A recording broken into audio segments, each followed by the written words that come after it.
Hi, this is Barry with another video for the Breck After School Music Program online. Today's video is going to be about music production once again. We're going to continue working on the track that we started on last time. Okay, so let's just go right here to the computer and look at where we are. Now, I started making a beat last time and I got a little caught up. And I went ahead and I tightened up parts of my beat. And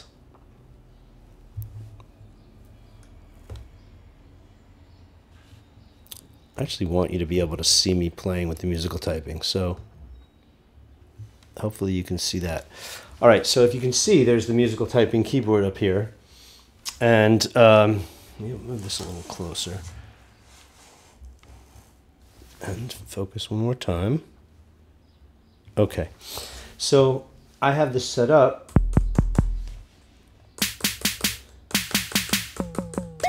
If you look, W and E. So you can see them all responding as I'm hitting the keys, and I can use this as my beat machine.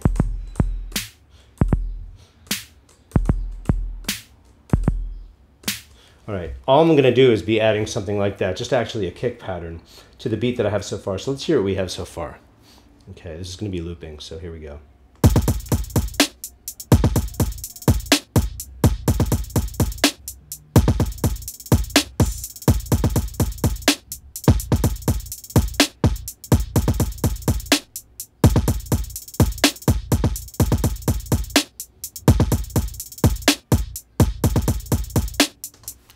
All right, it seems like the level is really high right now on the audio. So just give me a second. I'm going to turn it down rather than starting over.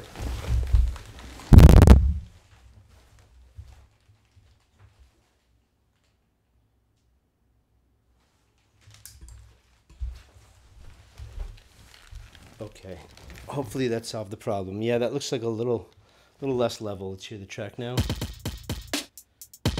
Okay, I hope that's better for you. All right, so let me go back now to the beginning, and I'm going to get ready to put in my part. It might take me a couple times, but I'm going to have it on loop recording, as you see. So I can even just keep going and just choose the best one if I want. Okay, so I turn my count is on. There we go. And here we go.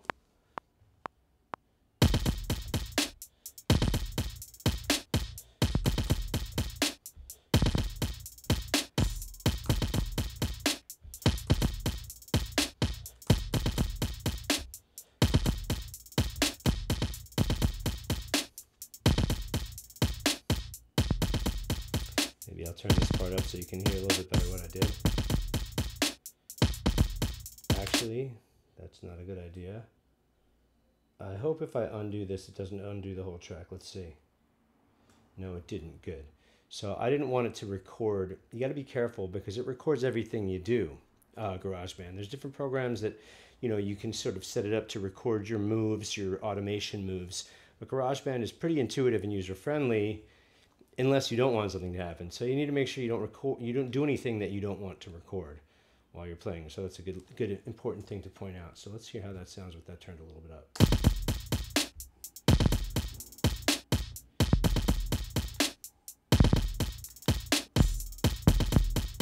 Even more.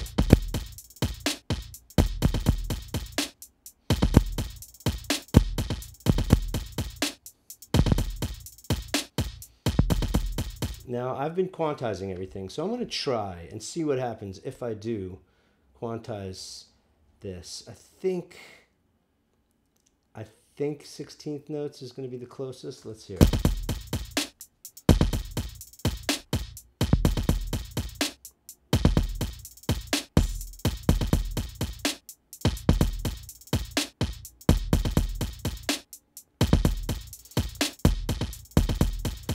All right, that sounds tight to me. Okay, now I also did add, and I'll show you because I'm going to turn off the musical typing right now. I just wanted to demonstrate that. You can use this to, do everything that you're inputting, any sound. It's not just drums. You can use this to play your piano, your guitar parts, anything. This is an interface to be able to use all of the capabilities of GarageBand without having an external MIDI keyboard interface thing like this. though these are fun and they're helpful for certain stuff. Okay.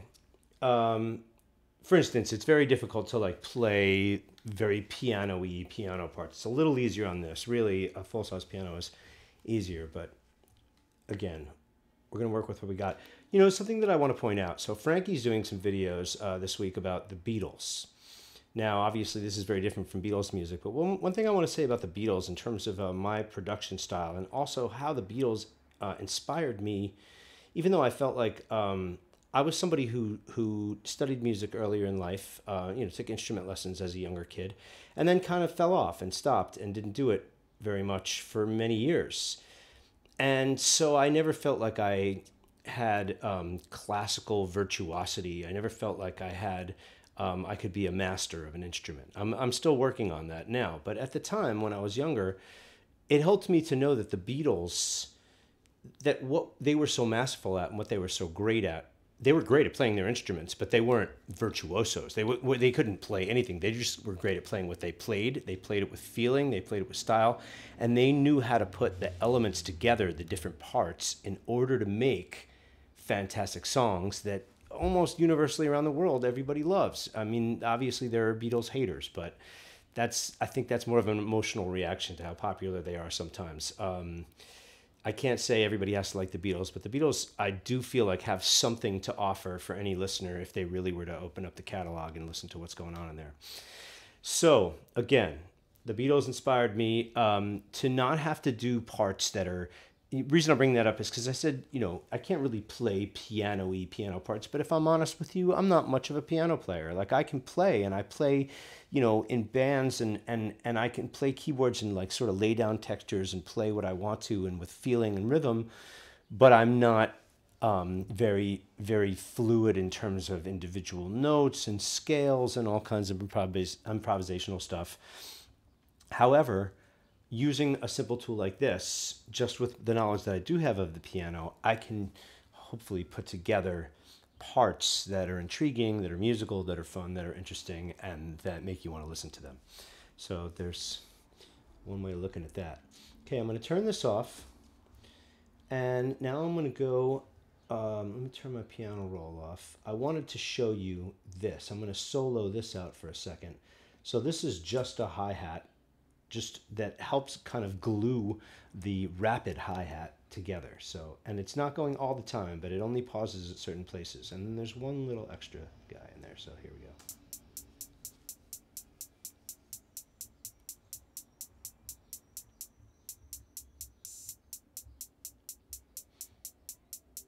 I always like it when something happens just once, even just once in a song. So that's pretty simple, right? Now let's see what happens if we add the bass drum that I just added. Let's wait till it goes back around to almost the beginning.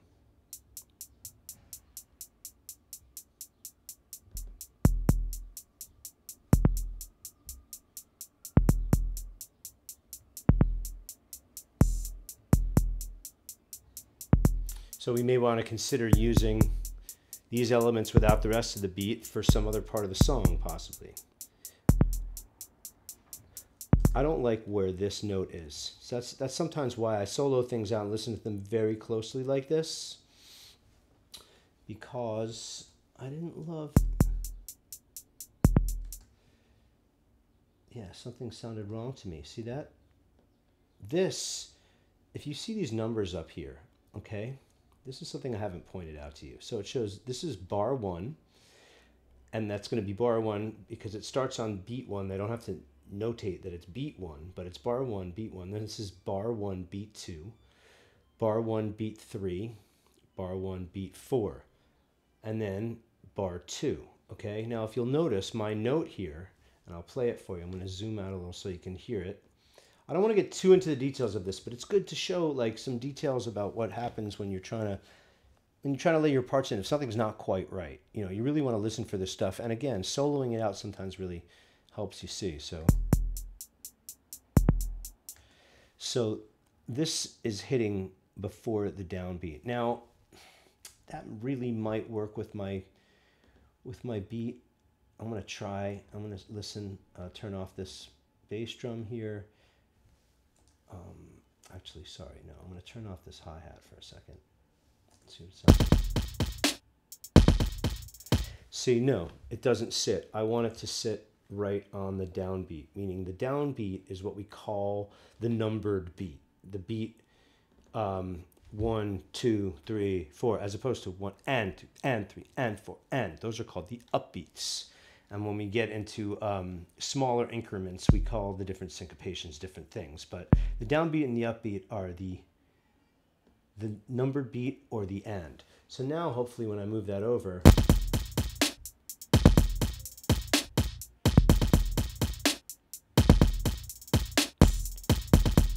I think that was better. I want to hear it again.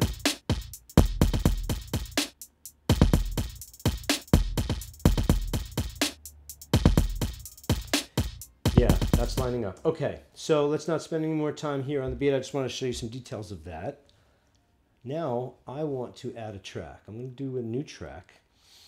I said I was going to build this from the bottom up, so let me stick with that for right now. I'm going to do a virtual instrument, and this time I'm going to use my MIDI keyboard. I will do it like this so that you can see what I'm doing a little bit. Maybe zoom out. Okay. Now, I've already kind of come up with an idea on the guitar, and I know what the root notes are. And since I'm doing a bass part, a lot of the time what I want to do is I want to just, you know, start with the root notes. It's not always what we're going to play, but for a track like this, I think that's going to give us a good foundation that's going to help the bass, help the chords have something nice to sit on. So I'm going to go to my selection for my sound here. Vintage electric piano is always a lovely sound, but I'm going to actually come over here and no, I think I want a synth bass. So synthesizer and bass. And now there are so many of these. I don't know. Let's see what the deep synth bass is like. Now that's not what I'm thinking really. Maybe the sub bass. Now see, that's really cool, and that's really kind of what I want, but I got to be careful because I have that really long bass drum that's going, and things can fight in the low end. So that's something you also want to be careful of. It's not, you know, we love bass, but it's like to really get bass to sound good, you really want to make sure that the bass instruments are complementing each other if there's more than one. So let's see how I can do. I'm going to start with, it goes from C to G sharp, and then C sharp to A. And then it goes to a quick G.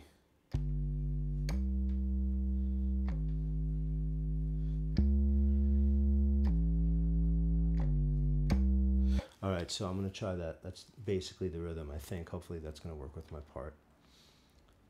All right, so I don't need my click track anymore, but I am going to keep my count-in, because the count-in is going to allow me to start right from the beginning and just get right into it. Sometimes, as I think I've mentioned before, I like to give it a little time, especially playing a live part like this, but I think I have a pretty good idea of what I want to do. So I'm going to go ahead and do it.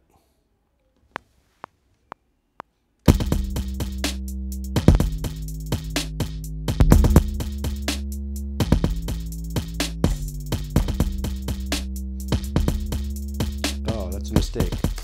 All right, you know what? That first half was exactly what I wanted. So I don't even need all of this. And I should be able to just loop this out and it should be right. Now I'm doing this because I'm doing a video for you and I'm showing you what's possible. I might, if I was doing this for myself, might go back and do it again. I still might end up using the best part, just the best run through. So let's hear this. Okay, so something happened here where it's not getting the first note. So let's go ahead and quantize this. Now you see I have some upbeat, some syncopation. So I'm going to go to 8th note, and I think that's going to give me what I want. There we go.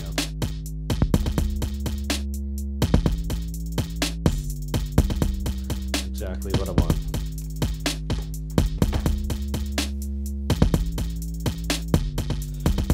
All right, now I'm going to go ahead and make myself another track. And I'm going to play this acoustic guitar right into the microphone that I'm talking to you in. And hopefully that'll come out nice.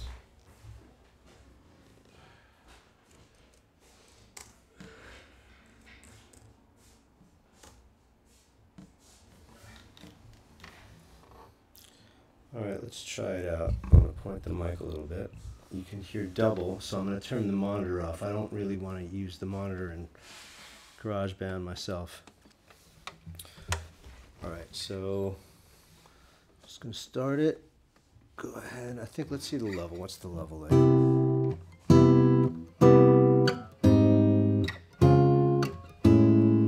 Check my tuning really quick.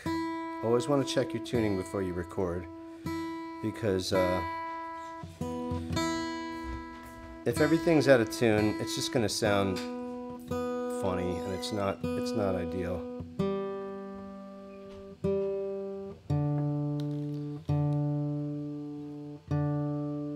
You can hear my roommate rustling around there. We all got to do the best we can during this quarantine time.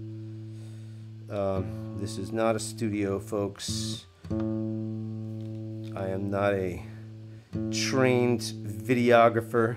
I'm working it out. I hope you guys are enjoying these, because I'm really trying to make them fun and interesting and enjoyable. All right, here we go. So I'm going to just go ahead and click record here.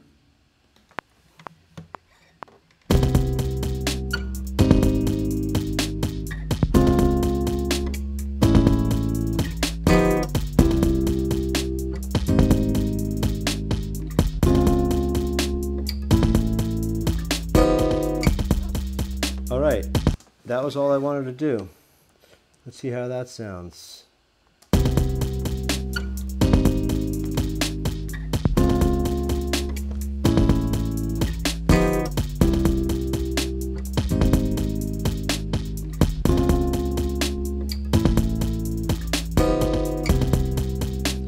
Alright, that's kind of not 100% organic the way that it turns around, but it sounded pretty cool. So I'm going to leave that. And I'm going to put an electric guitar on there now. Go ahead and see if I can do that while it's just running. I don't usually do it this way, but it's fun to try. Alright, so I'm going to name this. By the way, I did that before. I didn't mention it, but it's nice to name your stuff so you don't lose track of what all your different tracks are. Sometimes you get a bunch up there. It's easy to forget what they are.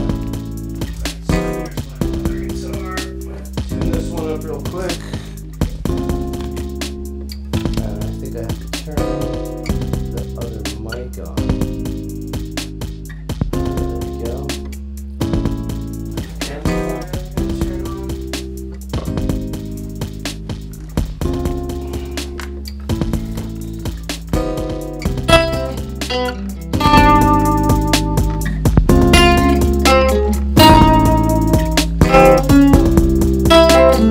Alright, something like that. So let's get to it. I'm going to try it a few times through and see what I like. I'm going to stop it and turn it off monitor here. It automatically turns on the monitor, so you're going to really want to be careful about that and look for that. Alright, hope you're liking the view. I guess if you want to see the computer, I can show you that. I thought you might want to see me play the guitar. But I've made a new track. I've named it, if you didn't see that. And now I'm going to go ahead and, yeah, let me just go ahead and play it. I'll do it with my fingers even. Let's go back to the beginning. And